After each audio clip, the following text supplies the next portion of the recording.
Hi everyone, I'd like to welcome you to the Austrian Circle. This is the program where we talk about the economics of freedom here on WHUS Stores 91.7 FM. So thank you very much for tuning into my show this morning. I'm your host, Racker, and we are going to be talking about the police on the show today. The police have been in the news quite a lot lately, from the New York Eric Garner, the choking, I can't breathe case where he was selling loose cigarettes out on the street and was strangled by the police, to the Kelly Thomas case where the police beat a homeless person who was probably schizophrenic out in Fullerton, California, to the case of the Albuquerque police gunning down a homeless person who was, quote, illegally camping outside of Albuquerque, and so they went and shot him to death. This is becoming quite commonplace now, where the police and law enforcement officials can quite literally get away with murder. And among other things, too, they can beat people up, they can strangle them, they can do all sorts of things to people and really face no consequences whatsoever, because the courts are on their side. They enjoy this thing called qualified immunity, where the courts generally side with the police officers because it was officer safety, or because they were just doing their jobs or something like that. And so the police feel that they can get away with this kind of stuff. And, of course, this doesn't really come as much of a surprise to those of us who study libertarianism and Austrian economics, because we recognize that the police are a monopoly, that they are based on coercion and based on taxation, which is collecting money and revenue by force. And so when you get involved with that situation, there is always going to be abuse of that power, because sooner or later that organization is going to figure out that they don't really have to provide a better service or a higher quality service than any competitors. In fact, there are no competitors to the police.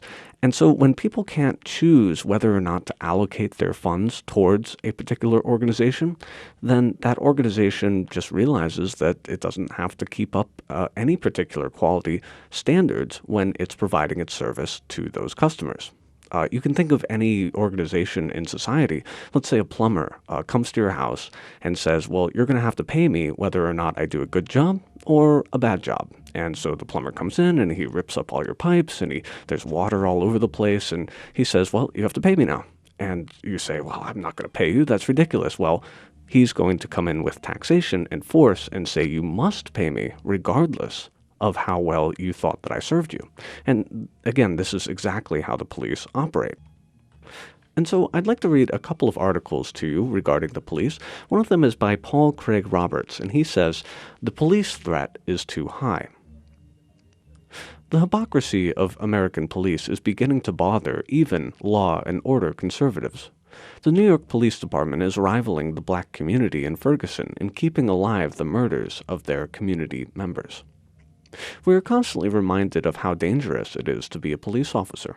A total of 50 police officers were reportedly killed last year in the line of duty, but the police themselves managed to kill 1,029 Americans during the same time period, most of whom were unarmed and innocent of wrongdoings. In other words, any encounter between the public and the police is more than 20 times more dangerous for the public than for the police. That should raise questions about the absence of restraint on the ability of police to use deadly force as a first resort. Yet the authorities and white communities invariably defend police violence against the public.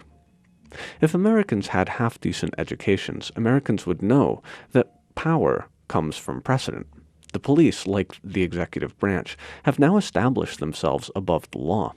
The laws that apply to the public do not apply to the police, U.S. presidents, presidential appointees, NSA, and CIA.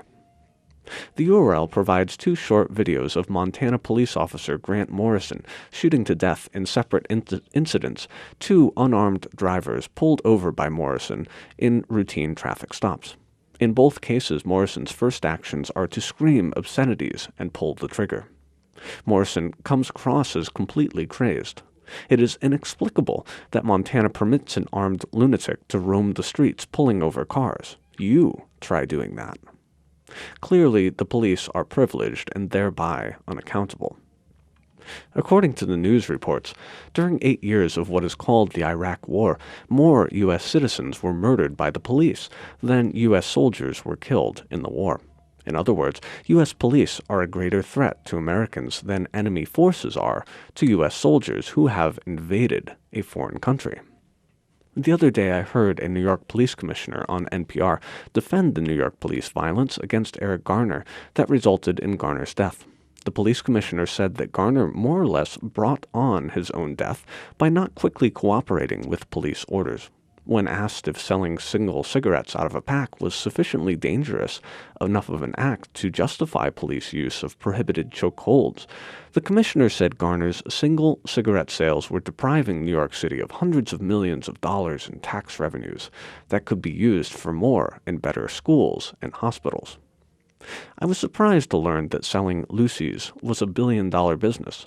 Somehow that seems about as hard to believe as everything else, authorities tell us. Other countries manage to have police forces that do not indiscriminately gun down their citizens. Yet most Americans will support the police until it happens to them. But keep in mind that every time you get in your car, you have placed yourself in far greater danger from police than you face from terrorists. That article was by Paul Craig Roberts. It was called A License to Kill. The Police Threat is Too High. It was posted on paulcraigroberts.org. Next article I would like to read is called The Fedstapo, From Neighborhood Cops to Robocops, The Changing Face of American Police. It was written by John W. Whitehead at the Rutherford Institute. Quote, technological progress has merely provided us with more efficient means for going backwards. Aldous Huxley, Ends and Means. If 2014 was the year of militarized police, armored tanks, and stop-and-frisk searches, 2015 may be the year of technologically advanced police, surveillance blimps, and scan-and-frisk searches. Just as we witnessed neighborhood cops being transformed into soldier cops, we're about to see them shapeshift once again, this time into robocops, complete with robotic exoskeletons, supervision contact lenses, computer-linked visors, and mind-reading helmets.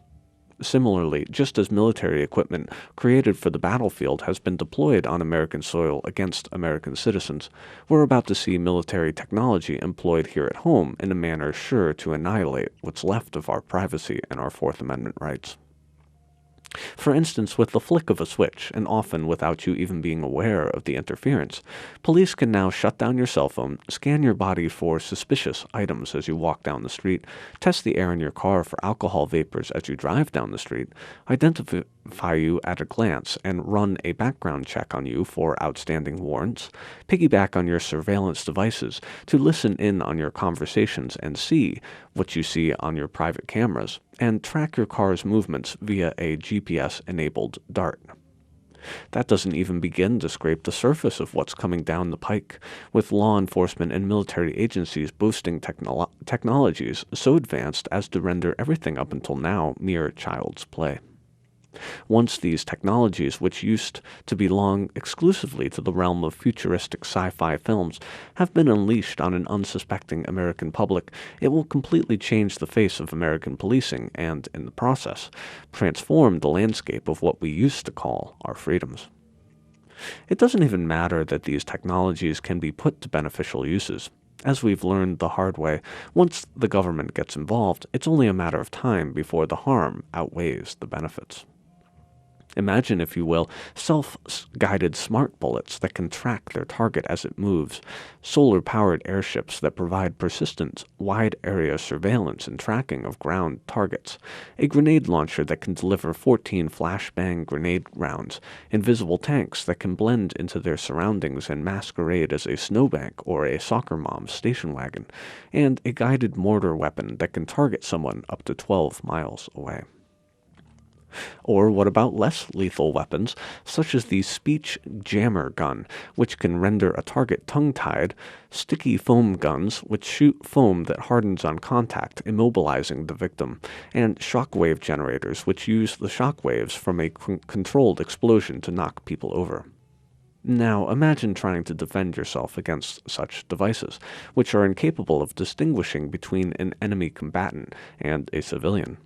For that matter, imagine attempting to defend yourself or your loved ones against police officers made superhuman thanks to technology that renders them bulletproof, shatterproof, all-seeing, all-knowing, and all-powerful. Does rendering a government agent superhuman make them inhuman as well, unable to relate to the mass of humanity they are sworn to protect and defend? Pointing out that the clothes that people wear can affect how they act, Salon magazine reporter Geordie McClure notes that, quote, when clothing has symbolic meaning, such as a uniform that is worn only by a certain profession, it prepares the mind for the pursuit of goals that are consistent with the symbolic meaning of the clothing. Quote, when we dress our police officers in camouflage before deploying them into a peaceful protest, the results will be police who think more like soldiers. This likely includes heightening their perception of physical threats and increasing the likelihood that they react to those threats with violence. Simply put, dressing police up like soldiers potentially changes how they see a situation, changing protesters into enemy combatants rather than what they are, civilians exercising their democratic rights. When police wear soldiers' clothing and hold soldiers' weapons, it primes them to think and act like soldiers. Furthermore, clothing that conceals their identities, such as the helmets, gas masks, goggles, body armor, and riot shields that are now standard issue for officers at peaceful protests, will increase the likelihood that officers react aggressively to the situation. As a result of the fact that they are also dressed like soldiers, they are more likely to interpret the situation as hostile and will more readily identify violence as the best solution. While robocops are problematic enough, the problem we're facing is so much greater than technologically enhanced domestic soldiers. As I make clear in my book, A Government of Wolves, The Emerging American Police State, we're on the cusp of a major paradigm shift from fascism disguised as a democracy into a technocratic surveillance society in which there are no citizens, only targets. We're all targets now to be scanned, surveilled, tracked, and treated like blips on a screen. What's taking place in Maryland right now is a perfect example of this shift. With Congress's approval and generous funding, and without the consensus of area residents, the Army has just launched 2 massive billion-dollar surveillance airships into the skies over Baltimore, each airship 3 times the size of a Goodyear blimp, ostensibly to defend against cruise missile attacks. Government officials claim the surveillance blimps, which provide highly detailed radar imaging within a 340-mile radius, are not presently being used to track individuals or carry out surveillance against citizens, but it's only a matter of time before that becomes par for the course. In New York, police will soon start employing mobile scanners that allow them to scan people on the street in order to detect any hidden objects under their clothes, whether it be a gun or a knife or anything else that appears suspicious. The scanners will also let them carry out enhanced data collection in the field, fingerprints, iris scans, facial mapping, which will build the government's biometric database that much faster. These scanners are a more mobile version of the low-radiation X-ray vans used to scan the contents of passing cars. Collectively, all of these gizmos, gadgets, and surveillance devices render us not just suspects in a surveillance state, but also inmates in an electronic concentration camp. As journalist Lynn Stewart Paramore notes, quote, the information age has turned out rather differently than many had expected. Instead of information made available for us, the key feature seems to be information collected about us. Rather than granting us anonymity and privacy with which to explore a world of facts and data, our own data is relentlessly and continually collected and monitored. The wondrous things that were supposed to make our lives easier, mobile devices, Gmail, Skype, GPS, and Facebook, have become tools to track us for whatever purposes the trackers design. We have been happily shopping for the bars to our own prisons, one product at a time. Unfortunately, eager as we are for progress and ill-suited to consider the moral and spiritual ramifications of our planned obsolescence, we have yet to truly fathom what it means to live in an environment in which we are always on red alert, always under observation, and always having our actions measured, judged, and found wanting under some law or other intrusive government regulation. There are those who are not at all worried about this impending future, certain that they have nothing to hide.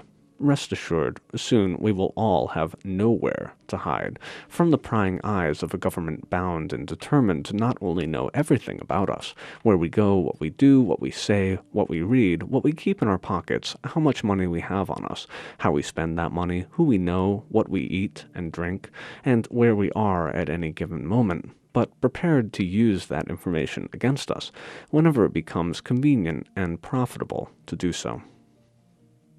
Making the case that we're being transformed as citizens, neighbors, and human beings, Paramore identifies 6 factors arising from a society in which surveillance becomes the norm.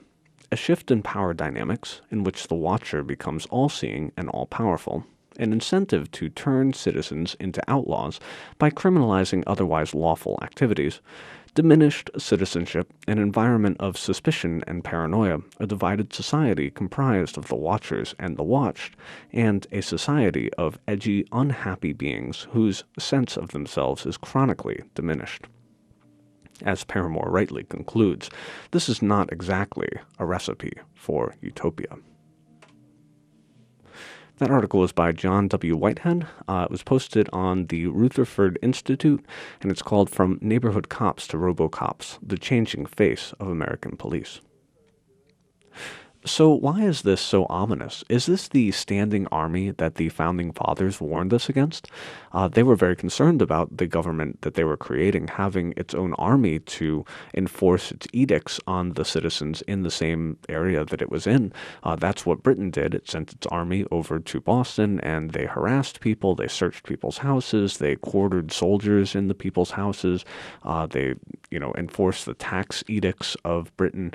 So they were very concerned that there would be a standing army that would take over the population and force them to bend to the government's will. Is this what the police have now become? I think I touched a little bit on the incentives that police have in terms of not being accountable to their customers because, again, they are going to get paid whether or not they do a good job or a bad job. And I think William Norman Griggs has a good insight into why the qualified immunity that the courts kind of uphold for cops is so problematic for their behavior. And so he has an article called Without Qualified Immunity, Would Cops Be So Quick to Kill? And it's posted on Pro Libertati blog. The story had a familiar beginning, but took an unexpected detour en route to an unanticipated conclusion.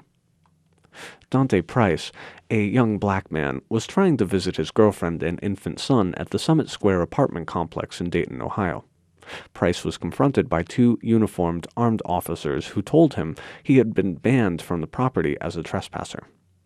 As the encounter grew heated, the officers drew their guns and ordered Price from his car. After the driver refused to comply, one of the officers contacted the Dayton PD to request backup on the recording. His partner can be heard screaming at Price, "Get out of the car, now!" Instead of exiting the vehicle and prostrating himself at the feet of the officers, Price hit the gas and attempted to flee. The officers unloaded 17 shots at Price, 3 of which struck him. The 25-year-old plowed his Cadillac into a parked car. He was dead before the paramedics arrived. Quote, "We got a guy trying to assault us with his vehicle," one of the officers reported to Dayton PD headquarters immediately after the shooting. "We had to fire at him. He charged us." Within a few hours, an internal investigation conducted by veteran police officer Ivan G. Burke concluded that the shooting of the unarmed motorist was, quote, "justified." By disobeying orders and attempting to flee, Price had caused the officers to, quote, "fear for their lives," and the shooting was therefore an act of self-defense. So far, so familiar. However, at this point, the story diverges sharply from the standard narrative. Rather than dismissing the matter and lecturing Price's grieving relatives about the need to, quote, "respect the process," the Dayton PD made investigating the shooting a priority. The crime scene was carefully scrutinized, and investigators interviewed dozens of witnesses. Evidence was turned over to Montgomery County DA Matt Heck, who presented it to a grand jury. 4 months after the 2012 March shooting, the panel handed down murder and abduction indictments against the two officers, 32-year-old Christopher E. Tarbett and 24-year-old Justin R. Wissinger. Last week, Tarbett and Wissinger, who had been threatened with life imprisonment, were sentenced to 4 years of incarceration as a result of a plea bargain agreement. The incident in which Dante Price was killed bears an uncanny resemblance to the shooting of Danielle Willard by police in West Valley City, Utah, in November 2012. In both cases, the victim was confronted by armed officers, refused orders to exit the vehicle, and was shot while trying to flee. Sean Cowley, the former West Valley City Police detective who killed Willard, claimed that he acted in self-defense. Salt Lake City County DA Sim Gill, in an almost unprecedented act of principle, indicted Cowley for manslaughter. That prompted nearly the entire criminal justice system in Utah to rally behind Cowley. Former federal judge Paul Castle, who volunteered his services as defense counsel for Cowley, complained that, quote, a guilty verdict in this case will jeopardize the safety of the community by making police officers fearful of defending themselves against criminals who are threatening deadly force. Cassell insisted that the simple act of charging Cowley endangered the most precious of all imaginable things, quote, officer safety. Utah 3rd District Judge L.A. Deaver agreed, dismissing the charge in an October pre-trial hearing. Despite the overwhelming evidence that neither Cowley nor his partner was in the path of the vehicle at the time the fatal shots were fired, Judge Deaver accepted the defendant's claim that he reasonably believed the non-compliant driver posed a potential threat. Officers Tarbett and Wissinger offered the same defense regarding their decision to shoot Price, but it availed them nothing. Rather than being exonerated immediately, the officers faced a long and expensive legal ordeal. While they were awaiting resolution of their case, another lethal force incident involving an unarmed black man took place at a retail store that had probably been frequented by the late Dante Price.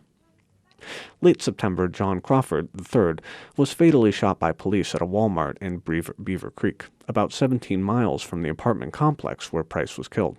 At the same time, Crawford was holding in one hand a BB rifle he intended to purchase and carried a cell phone in the other. Sergeant David Darko and Officer Sean Williams, who responded to a thoroughly inaccurate report via a panic-stricken 911 call, shot Crawford within seconds of their arrival at the store. In this case, rather than investigating the actions of the officers, the Dayton area Beaver Creek PD strove to find some way to blame the victim for the shooting. Tasha Thomas, Crawford's traumatized girlfriend, was detained and interrogated for over an hour and a half by Beaver Creek detective Rodney Curd, who did everything he could to manipulate her into saying that Crawford was carrying an actual firearm. To that end, Curd followed standard police procedure by lying to Thomas and threatening her with criminal charges unless she supplied him with the story that he wanted. Quote, I want to be very clear, okay? Curd told the sobbing woman. That man got a weapon at some point, I understand, okay? That man produced that weapon. That man had the weapon when you picked him up. He had it in your car or something. You understand that we're investigating a serious incident. You lied to me, and you might be on your way to jail, so I want to be very clear about that. Curd also pretended that Thomas, who was weeping and in shock, appeared to be on drugs. The detective succeeded in extorting consent for a search of Thomas's car and cell phone. During the entire ordeal, the terrified woman hadn't been informed that Crawford was dead. Curd withheld that news until after he had concluded the interrogation, and then disclosed it to her in what amounted to a final act of gratuitous, dishonest sadism. Quote, unfortunately, John has passed away as a result of this. What happened there isn't a good thing, and, as a result of his actions, he is gone. Scant hours had passed since Crawford, who had done nothing wrong or illegal, had been killed without cause or justification by Dayton area police. But the official story was already set in granite. Crawford was dead as a result of his actions, not those of the privileged killers who had perforated his body with high-velocity rounds. From the beginning, the Beaver Creek PD and its allies in the Dayton area justice system treated John Crawford as a suspect rather than a victim, solely because he had been killed by fellow police officers. Significantly, that had not been the case in the March 2012 shooting of Dante Price at an apartment complex just a few minutes' drive away from the Walmart where Crawford was killed. In that earlier case, Price had been identified as the victim, and the officers who shot him were treated as criminal suspects. This is because Christopher E. Tarbert and Justin R. Wissinger were employed by the private Ranger Security Company rather than the Beaver Creek Municipal Police Department.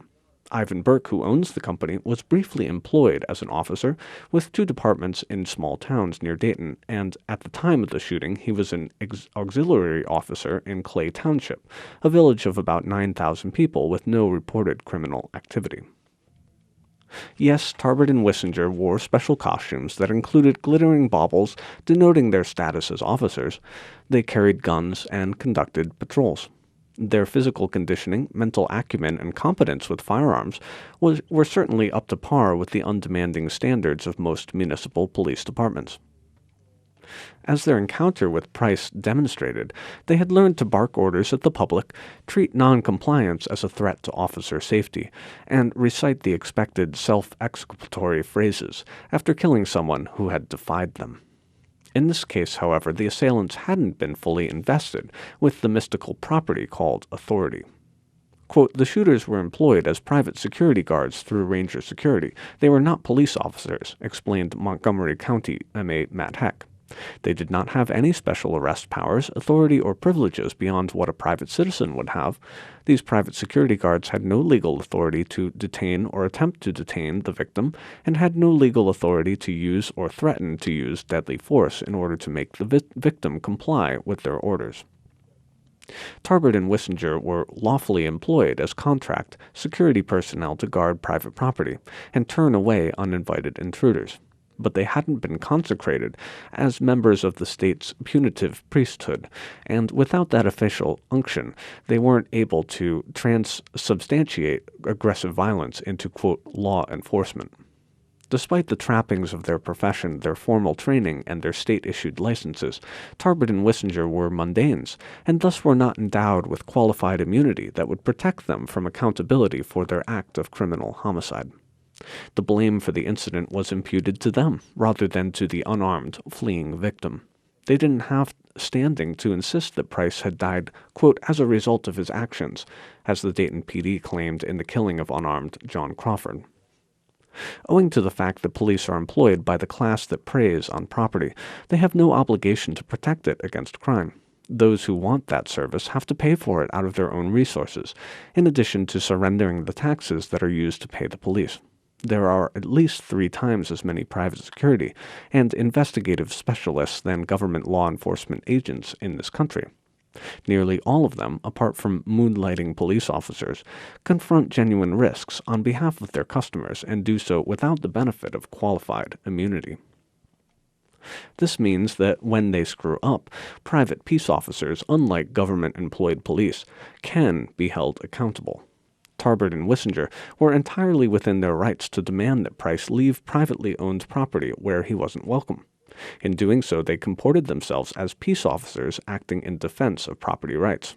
Unfortunately, they decided to mimic the behavior of law enforcement personnel by attempting to detain Price, trying to humiliate him by ordering him to the ground, and then summarily executing him for disobeying their orders.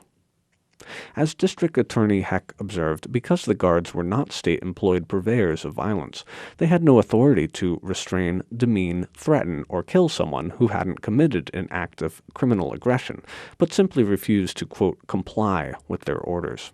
What neither he nor anyone else can rationally explain is why anybody can claim such authority. That article is by William Norman Grigg, and you can find it on LouRockwell.com. It's called Without Qualified Immunity, Would Cops Be So Quick to Kill? So I hope that you enjoyed this episode of the Austrian Circle. I hope that you will tune in next week for another episode. Have a great week. Take care.